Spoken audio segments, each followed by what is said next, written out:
नमस्कार दोस्तों, स्वागत है आपका आपके अपने YouTube चैनल जीएस जीनियस में। आज का हमारा समसामयिक मुद्दे करंट अफेयर्स का टॉपिक है। जैसा कि आप स्क्रीन पर देख रहे हैं, महान लोक गायिका शारदा सिन्हा जी का निधन हो चुका है। ये शारदा सिन्हा जी बिहार की थी। कहने को तो वो बिहार की थी, लेकिन पूरा देश उनको जानता था, उनको सुनता था और उनको एडमायर करता था, उनकी आवाज़ को एडमायर करता था। आज उन्हीं के बारे में, उन्हीं के जीवन परिचय के बारे में हम कुछ थोड़ा बहुत जानेंगे। उन्होंने क्या काम किया अपने जीवन में, उसके बारे में जानेंगे। तो चलिए आइए आज का लेक्चर शुरू करते हैं। नहीं रही बिहार कोकिला शारदा सिन्हा। ये शारदा सिन्हा जी बिहार की एक लोक गायिका थी, जो कि बिहार में बोली जाने वाली जो भाषा है भोजपुरी, मैथिली, हिंदी, इनमें अपने गीत गाया करती थी। और इनके जो गीत थे वो विवाह के गीत गाती थी, जो लोकगीत गाए जाते हैं हमारे थोड़ा देहात क्षेत्रों में, छठ पर गीत गाती थी। और अन्य जो अवसर होते हैं खुशियों के, उन पर गीत गाती थी। और ये कुछ सौभाग्य देखिए कि जिसने छठ पर इतने गीत गाए, उसका छठ के जो 4 दिन का त्योहार होता है छठ का, उसके पहले ही दिन उनकी मृत्यु हो गई। इनका जन्म 1 अक्टूबर 1952 में बिहार में हुआ था, बिहार के सुपौल जिले में। और गांव का नाम था हुलास।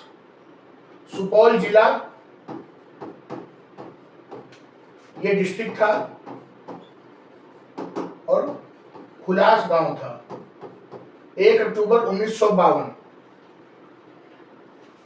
मैथिली और भोजपुरी में ये अपना गायन करती थी, जो वहाँ की स्थानीय भाषा थी।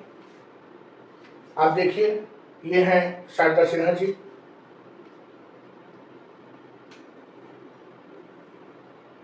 अब इनके व्यक्तिगत जीवन के बारे में कुछ जानते हैं। इनकी 2 संतानें हैं, एक अंशुमान सिन्हा और एक वंदना सिन्हा।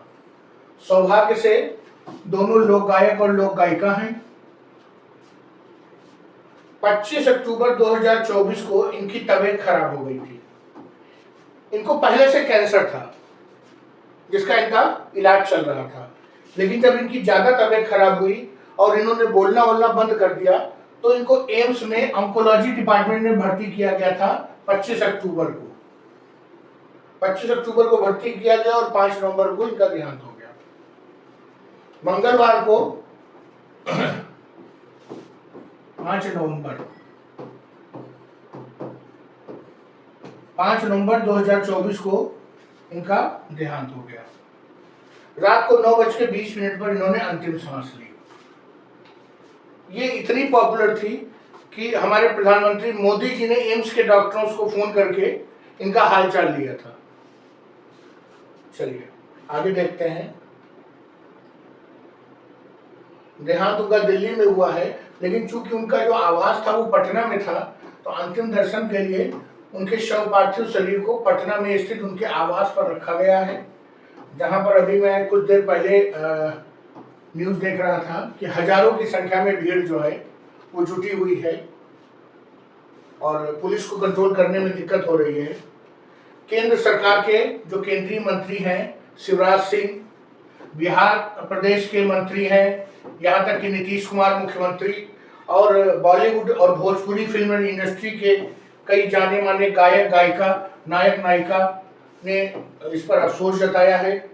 जैसे कि अभी मैं देख रहा था, रवि किशन का ट्वीट था, मनोज तिवारी का ट्वीट था। केंद्र सरकार के मंत्रियों में अभी मैंने शिवराज चौहान का ट्वीट देखा। तो इनके बारे में जानते हैं कि कैसे इन्होंने गायन की शुरुआत की। एक दिन की बात है, शारदा सिन्हा जी अपनी सहेलियों के साथ कोई गीत गा रही थी। तो इनके जो स्कूल के टीचर थे हरि उत्पल, ये शिक्षक थे, इन्होंने चुपके से उनका गीत सुना और उनको ये महसूस हुआ कि ये गाना रेडियो पे चल रहा था। तो जैसे कि स्कूल में डिसिप्लिन होता है कि कोई स्कूल में रेडियो नहीं ला सकता है, आज के समय में हम देखते हैं कि मोबाइल नहीं ले जा सकते हैं बच्चे, उस समय रेडियो हो सकता है बच्चे ले जाते रहे हों। तो उन्होंने बहुत सख्ती के साथ सबसे पूछा कि ये रेडियो कौन बजा रहा है। तो सभी ने, बच्चों ने जवाब दिया कि ये तो शारदा सिन्हा गीत गा रही हैं। तो उन्होंने शारदा सिन्हा को प्रधानाचार्य कक्ष में बुलाया और कहा कि गीत गाओ। तो जब इन्होंने गीत गाया तो उस जमाने में टेप रिकॉर्डर में रिकॉर्ड किया जाता है, तो उनके टीचर ने उस गाने को टेप रिकॉर्डर में रिकॉर्ड किया। यहां से वो लाइमलाइट में आ गई, लोगों की नजरों में आ गई। जैसे जैसे वो बड़ी हुई, जो उनके पिता सुखदेव ठाकुर हैं, उनको जब मालूम चला कि उनकी जो लड़की है उनका गायन में काफी इंटरेस्ट है और वो एक शिक्षा विभाग में अधिकारी थे, तो उन्होंने जब उनकी गायन में उनका इंटरेस्ट देखा तो उनको भारतीय नृत्य कला केंद्र में उनका एडमिशन करा दिया, जहां पर नृत्य और गायन इन सब चीजों की शिक्षा दी जाती है। और फिर उसके बाद शारदा सिन्हा ने अपनी मेहनत से शास्त्रीय संगीत की उच्च शिक्षा प्राप्त की, प्रतिष्ठित जो गुरु थे। उसके अलावा उन गायन के अलावा उनका जो है नृत्य और में भी उनका इंटरेस्ट था, और वो मणिपुरी नृत्य में उन्होंने ट्रेनिंग ले रखी थी, और उसके साथ उन्होंने अपनी पढ़ाई भी जारी रखी और स्नातक कर लिया।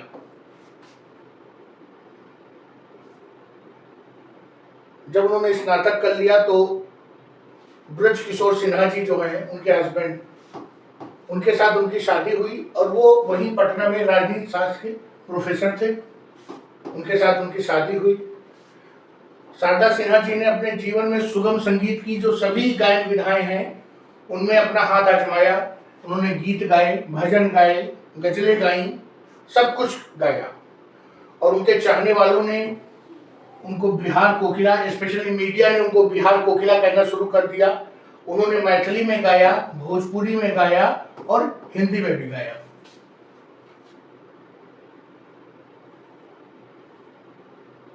इसके अलावा उन्होंने बॉलीवुड की, मतलब अर्थात जो मुंबई फिल्म इंडस्ट्री है, उसमें भी कई जो है उन्होंने चर्चित फिल्मों में गाने गाए। जो सबसे पहला गाना उनका था बॉलीवुड में, वो एक फिल्म आई थी मैंने प्यार किया 1989 में। उसमें एक बहुत फेमस गाना हुआ था, बहुत पॉपुलर हुआ था, वो उन्होंने गाया था। उसके अलावा कुछ दिन बाद, ये करीब 2000 या ये कहिए वही 96-98 के आसपास आई थी पिक्चर हम आपके हैं कौन। और अभी कुछ 2-4 साल पहले गैंग्स ऑफ वासेपुर आई थी। उसमें गैंग्स ऑफ वासेपुर 1 और गैंग्स ऑफ वासेपुर उसका सीक्वल आया था 2। उसमें एक गाना था, तार बिजली से पतले हमारे पिया, और असू बता तूने ये क्या किया। तो ये गाने जो हैं उस लोकगीत के रूप में जो है शारदा सिन्हा जी ने ही आवाज दी थी अपने उस गीत को। और जब ये फिल्म आई थी तो ये गाना जो है लोगों की बहुत जबान पर था।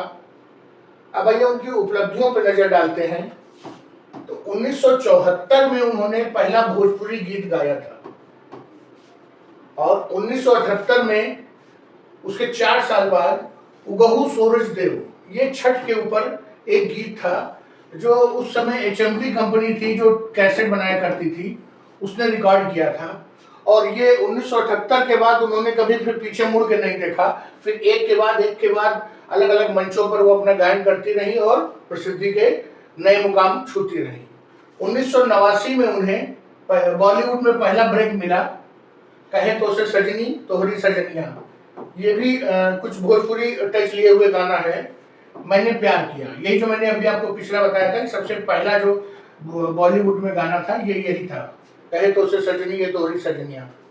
इसके अलावा समस्तीपुर वुमेन कॉलेज में उन्होंने प्रोफेसर के पद पर भी कार्य किया था।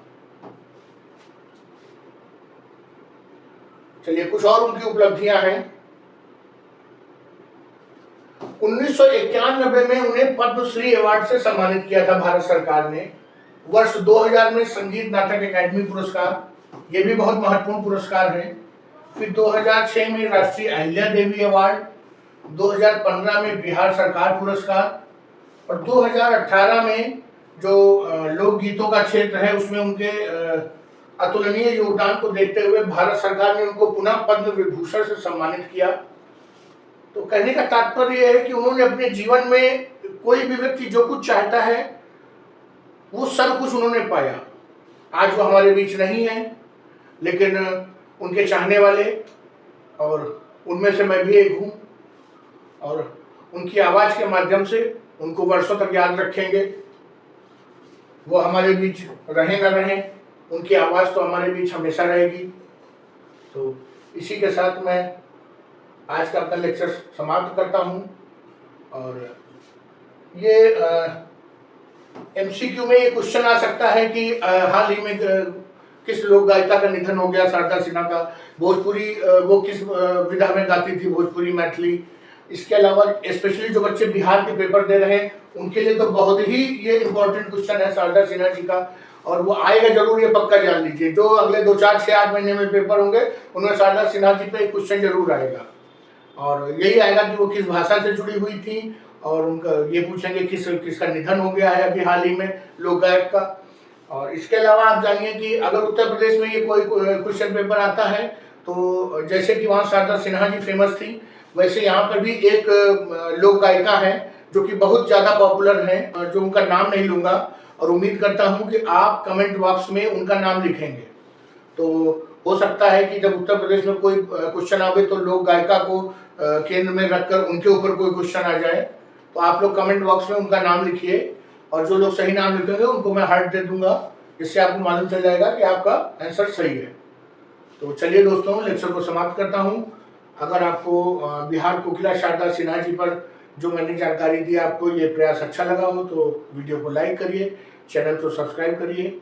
इसी तरह के जो समसामयिक मुद्दे और घटनाएं होती रहेंगी दिन प्रतिदिन, उनके ऊपर मैं आपको नए नए वीडियो देता रहूँगा। धन्यवाद दोस्तों।